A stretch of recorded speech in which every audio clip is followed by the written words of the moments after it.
एक भक्त की पत्नी ने अपने पति को और ठाकुर जी को पीट दिया गन्ने से। भरतपुर जिले के एक छोटे से गांव हरिनगर में रामलाल नाम का एक किसान अपने छोटे से परिवार के साथ रहता था। उसका जीवन अत्यंत साधारण था, लेकिन उसकी श्रद्धा असाधारण थी। रामलाल ठाकुर जी यानी श्री कृष्ण के परम भक्त थे। उनका दिन ठाकुर जी के भजन, सेवा और मंदिर के कामों में बीतता। उनकी पत्नी कमला ठीक इसके उल्टा थी, व्यवहारिक, कठोर और कभी कभी अत्यंत गुस्सैल। रामलाल रोज सुबह 4 बजे उठते, स्नान करते और सीधे ठाकुर जी के मंदिर पहुँचते। वहाँ वो सबसे पहले गोबर से मंदिर का आंगन लीपते, फिर तुलसी को जल देते और अंत में घंटों तक भजन गाते। उन्हें देखकर गांव के बच्चे भी गुनगुनाने लगते, लेकिन कमला को यह सब बिल्कुल पसंद नहीं था। घर में चूल्हा ठंडा पड़ा है और तुमसे मंदिर की घंटी बज रही है, कमला रोज चिल्लाती। कमला ठाकुर जी की सेवा सबसे बड़ी सेवा है, तू देखना वो सब संभाल लेंगे। ठाकुर जी तेरे गन्ने काट कर लाएंगे। क्या खेत में गन्ना सूख रहा है? रामलाल मुस्कुराता और मंदिर चला जाता। गांव में एक अफवाह फैल गई थी कि रामलाल अपनी कमाई का आधा भाग मंदिर में चढ़ा देता है। कमला के कान में जब यह बात पड़ी तो उसने उस दिन कुछ तय कर लिया। अब या तो ठाकुर जी घर आएंगे या तू खेत में दिखेगा। रामलाल को समझ नहीं आया, लेकिन उसने फिर भी प्यार से समझाया, कमला, मैं जो करता हूँ वो भगवान के लिए है। जब समय आएगा वो तुझे भी समझा देंगे। कमला ने कोई जवाब नहीं दिया, बस एक बात कही, कल देखना मैं तुझे भी समझाऊंगी गन्ने से। अगले दिन रामलाल मंदिर से लौटा तो देखा कमला खेत में खड़ी है, हाथ में ताजा तोड़ा हुआ मोटा गन्ना। जैसे ही रामलाल पास आया, कमला ने गन्ना हवा में घुमाया और बोली, जा मंदिर, आज तो तुझे भगवान के नाम की गन्ने से आरती दूंगी। रामलाल हंसा नहीं, डर भी नहीं पाया, वो बस शांत रहा। कमला ने पहला वार किया, ये लो ठाकुर जी के लिए। दूसरा वार, ये तेरे लिए। तीसरा वार, और ये मंदिर के लिए। रामलाल चुपचाप सहता रहा, लेकिन तभी एक चमत्कार हुआ। गन्ना जैसे ही तीसरी बार कमला के हाथ से ऊपर उठा, एक चकाचौंध प्रकाश से खेत भर गया। कमला की आंखें चौंधिया गई। रामलाल के पीछे अचानक एक सुंदर बालक प्रकट हुआ, सिर पर मोर पंख, हाथ में बांसुरी और अधरों पर हल्की मुस्कान। वह श्री कृष्ण थे। कमला कांप गई, उसका हाथ वहीं रुक गया। माँ, क्यों मार रही हो मुझे? वो बालक बोला। कमला गिर पड़ी। मैं नहीं जानती थी ठाकुर जी, आप सच में कमला फूट फूट कर रो पड़ी। उसके आंसू रामलाल के चरणों में गिरते रहे।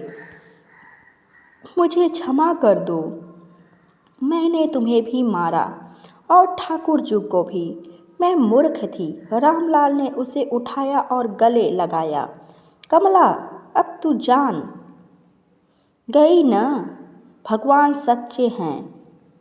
उस दिन के बाद कमला हर सुबह रामलाल से पहले उठती, मंदिर जाती, आंगन लीपती और ठाकुर जी के चरणों में गन्ना चढ़ाती। अब हर दिन की शुरुआत कमला की आंखों से नहीं, दिल से होती थी। पहले जहां वो रामलाल को गाली देकर उठाती थी, अब वह स्वयं ठाकुर जी के नाम का जप करते हुए जागती। वह गंगा जल से आंगन लीपती, तुलसी में जल चढ़ाती और ठाकुर जी की मूर्ति को अपने हाथों से स्नान कराती। उसकी आंखों में अब कठोरता नहीं, कोमलता थी। उसके मन में अब संदेह नहीं, समर्पण था। गांव की औरतें अब हैरान थी। कोई कहती, अरे वो कमला जो रामलाल को डंडा लेकर दौड़ाती थी, अब वही मंदिर जा रही है रोज। तो कोई बोलती, जरूर ठाकुर जी ने कुछ करिश्मा किया है। लेकिन असली बात तो यह थी कि कमला को खुद ठाकुर जी ने दर्शन दिए थे। यह बात उसने किसी से नहीं कही थी, सिर्फ रामलाल और मंदिर के पुजारी को। कुछ दिनों बाद गांव में एक विशेष पूजा रखी गई। कमला ने ठाकुर जी को अपने हाथों से सबसे ताज़ा गन्ना चढ़ाया। जब पुजारी ने उस गन्ने को श्री कृष्ण के चरणों में रखा, तभी एक अद्भुत गंध मंदिर में फैल गई। गन्ना स्पर्श होते ही रस से भर गया और वो रस ऐसा था जिसकी मिठास ने मंदिर में बैठे हर भक्त की आंखों में आंसू ला दिए। एक बूढ़ी औरत बोली, ऐसा रस तो मैंने जीवन में नहीं चखा। ये तो प्रभु का अमृत है।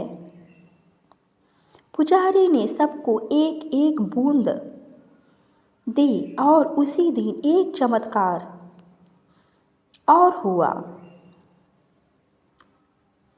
गांव की पिंकी नाम की 8 वर्षीय लड़की जो जन्म से गूंगी थी, वह माँ के साथ आई थी। माँ ने अमृत लिया और बेटी के मुंह में एक बूंद डाली। पिंकी ने अचानक पुकारा, माँ! पूरा मंदिर स्तब्ध रह गया। सबने देखा, वह लड़की बोल रही थी, माँ, ठाकुर जी।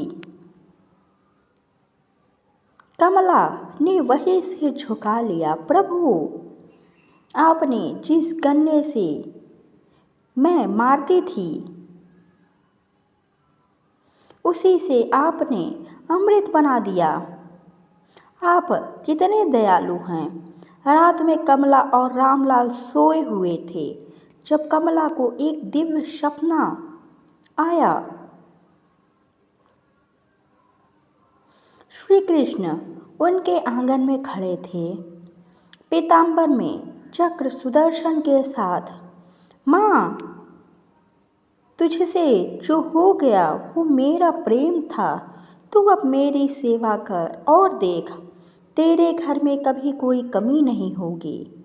कमला ने हाथ जोड़े रोते हुए कहा, प्रभु, मैं धन नहीं मांगती, बस आपकी भक्ति बनी रहे।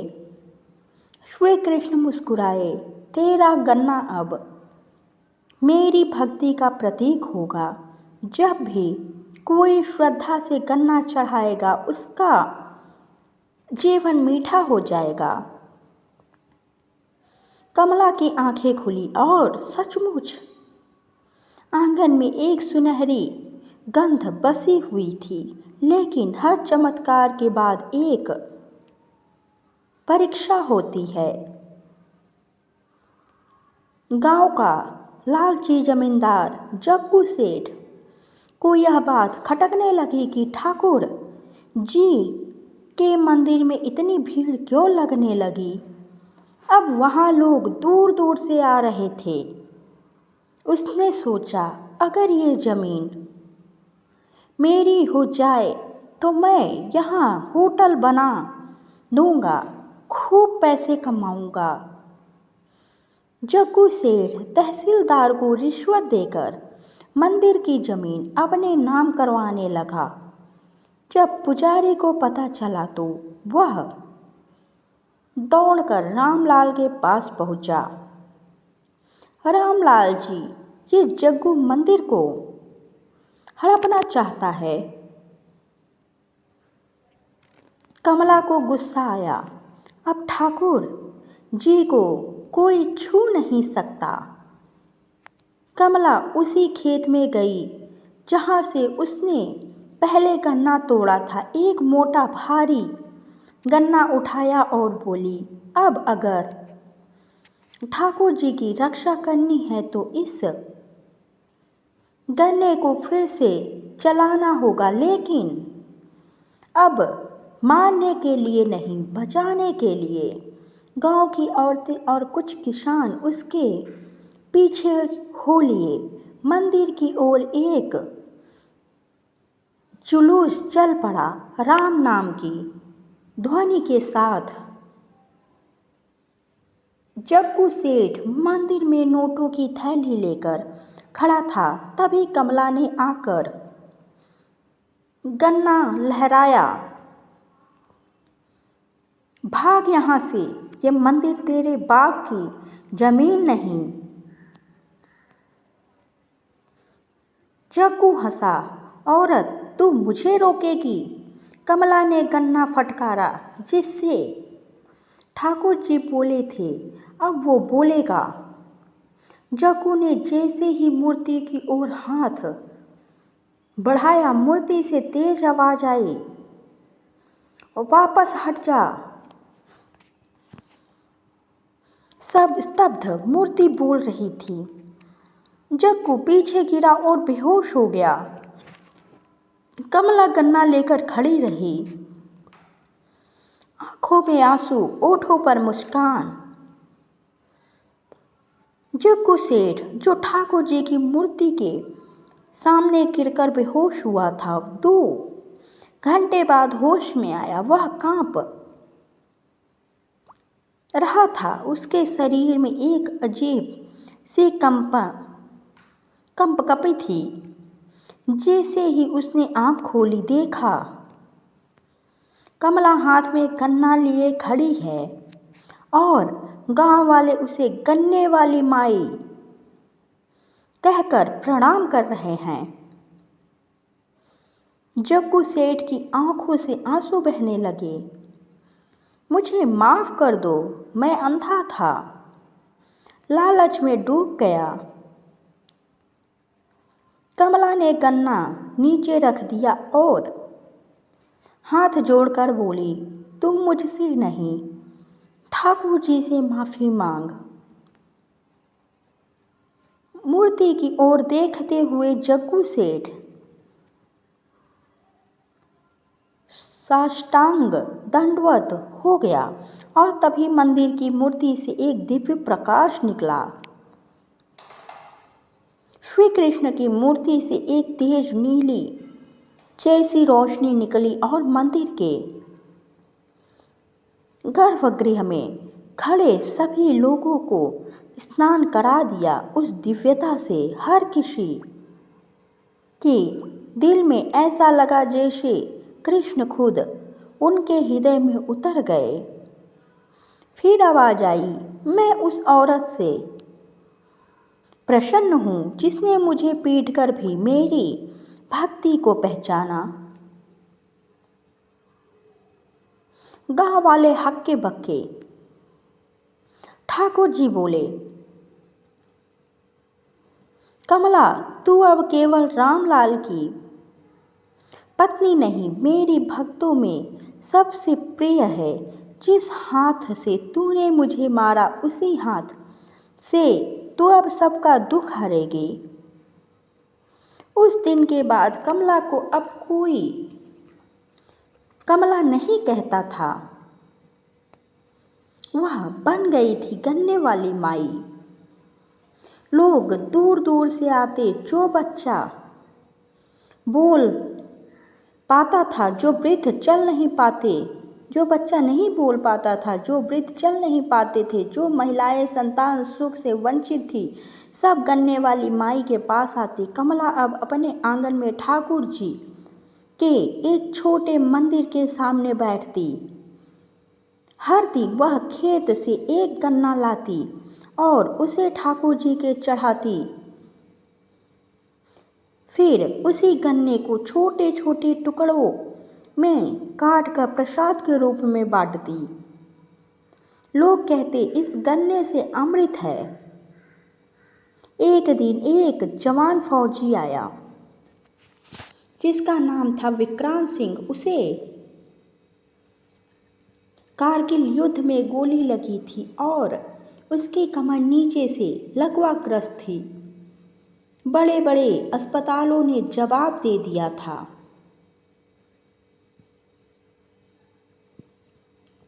उसके भाई ने सुना कि गन्ने वाली माई चमत्कारी है। विक्रांत को स्ट्रेचर पर लेकर आए। कमला ने उसकी ओर देखा, कुछ नहीं बोली, बस गन्ना ठाकुर जी को चढ़ाया। फिर उसी का एक टुकड़ा विक्रांत के मुंह में रखा और शेष उसके पैरों पर रगड़ा। फिर जोर से बोली, राम नाम बोल। विक्रांत की आंखें भर आई। उसने कांपती आवाज में कहा, राम। और अचानक उसके पैर हिलने लगे। लोग चीख पड़े, जय श्री राम। विक्रांत उठ खड़ा हुआ और रोते हुए बोला, माँ, ये तुमने नहीं किया, ये ठाकुर जी हैं। कमला की आंखों से झरझर आंसू बह रहे थे। अब हर साल फागुन मास की पूर्णिमा को गांव में गन्ना महोत्सव लगता था। लोग अपने अपने खेतों से सबसे मीठे गन्ने लाते, ठाकुर जी को चढ़ाते और फिर उन गन्नों से बनी मिठाइयों का भंडारा होता। पुजारी जी ने मंदिर में एक नया लेख लिखवाया, जिसने भगवान को मारा वही बनी सबसे प्यारी। ये है भगवान की भक्ति की लीला। रामलाल, जो कभी अपनी पत्नी से पिटता था, अब गर्व से उसकी पूजा करता है। वह कहता, मेरी पत्नी नहीं, ये तो ठाकुर जी की दया से साक्षात कृपा स्वरूपा बन गई है। कमला कभी कभी हंसकर कहती, ज़्यादा चढ़ावा मत चढ़ाओ मुझे। मैं अब भी वही औरत हूँ जिसने तुझे गन्ने से पीटा था। दोनों की हंसी मंदिर के आंगन में गूंजती और ठाकुर जी की मूर्ति मुस्कुराती रहती। वो एक ठंडी रात थी। चांदनी आंगन में उतर आई थी। कमला गन्ने के ढेर के पास बैठी थी, ठाकुर जी की मूर्ति को देख रही थी। थक कर वही बैठी बैठी उसकी आंख लग गई। स्वप्न में श्याम सुंदर प्रकट हुए। उन्होंने कमला से कहा, माई, तेरी सेवा पूरी हो गई। अब समय है जब मैं तुझे अपने धाम बुलाऊं। कमला रो पड़ी, प्रभु पर अभी तो बहुत से दुखियारे आते हैं मेरे पास। श्री कृष्ण मुस्कुराए। इस बार एक ऐसा दुखी आएगा जिसे बचाने की तेरी शक्ति भी कम पड़ जाएगी। यही तेरी अंतिम परीक्षा होगी। अगर तू पार कर गई तो मैं स्वयं तुझे लेने आऊँगा। सूरज उगा भी नहीं था। मंदिर की सीढ़ियों पर एक 8-9 साल का बच्चा पड़ा मिला। उसके पूरे शरीर में नीले नीले निशान थे, जैसे किसी जहरीले जानवर ने उसे काटा हो। उसकी आंखें सफ़ेद थी, सांसें धीमी। कोई पहचान नहीं, कोई साथ नहीं। गांव वाले बोले, माई, लगता है कोई भूत प्रेत होगा, मत छुओ इसे। कमला चिल्लाई, यह ठाकुर जी की आखिरी परीक्षा है। उसने गन्ना उठाया और बच्चे के पास बैठ गई। कमला ने ठाकुर जी से प्रार्थना की, प्रभु, इस बच्चे में तू समाया है, इसे छोड़ मत देना। तभी एक तेज आंधी चली। मंदिर का दीपक बुझ गया और सामने प्रकट हुआ काला धुआं, चमकती आंखें, लंबा विशाल शरीर। वह गर्जा, यह मेरा है, इसका समय पूरा, तू रोक नहीं सकती। कमला ने हिम्मत से कहा, जब तू नहीं था तब भी ठाकुर जी थे, तू मेरा क्या कर लेगा। उसने गन्ने को हाथ में लिया और पूरे विश्वास से बच्चे के शरीर को छूते हुए बोली, श्री कृष्ण गोविंद हरे मुरारी, हे नाथ नारायण वासुदेवाय नमः। गन्ना एक पल को जलने लगा। अगले पल तेज प्रकाश फैला। तेज चमक के बीच श्री कृष्ण ने स्वयं प्रकट होकर कमला के हाथ से गन्ना लिया और बोले, माई, तू जीत गई। ये गन्ना नहीं, अब मेरा सुदर्शन बन गया है। उन्होंने सुदर्शन से काल को भस्म कर दिया। बच्चा उठकर बैठ गया। वो रो रहा था। बोला, माई, आपने मुझे फिर से जन्म दिया। सब गांव वाले मंदिर की ओर दौड़े। देखा, कमला की देह शांत है और उसके मुख पर तेज है। आकाश से एक दिव्य रथ उतरा, जिस पर बलराम, राधा रानी और स्वयं श्री कृष्ण बैठे थे। कमला की आत्मा रथ पर सवार हुई और सभी की आंखों से ओझल हो गई।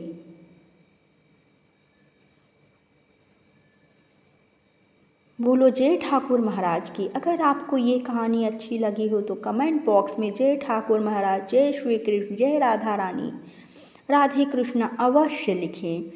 भगवान आपके भी सारे दुख तकलीफ दूर करेंगे। बोलो जय श्री राम।